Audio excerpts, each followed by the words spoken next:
I remember being at my house and I was like, okay, man, I have $2 million and nothing to do.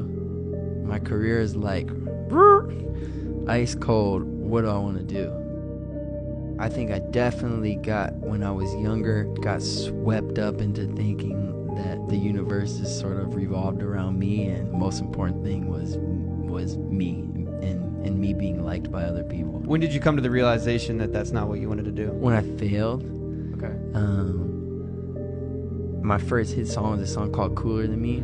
It was my first single I ever put out. It went huge. Yeah. So I think I'm like 23, 24 at the time, something like that. I'm parading around the world. I'm taking my shirt off at shows and making more money than a 24-year-old should make. And I thought, oh, this is what I'm one for one. Right. And this will always happen whenever I put a song out. So my next single was a song called Please Don't Go. I would also say it was a hit song, but it wasn't as big a hit. So it was kind of viewed like as a failure internally on my team. On your team? Yeah, and like at my label. Were you happy with it though? I was happy when I made it. And this is something I learned later too, is that the reward for making music is when you make it. Right.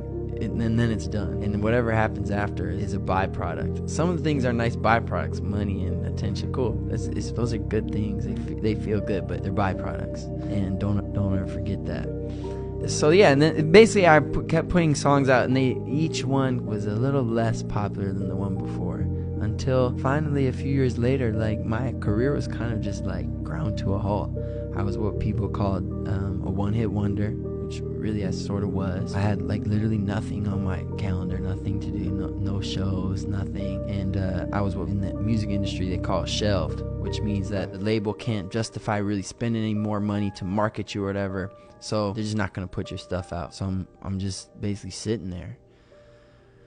So I remember being at my house and I was like, okay, man, I have $2 million and nothing to do.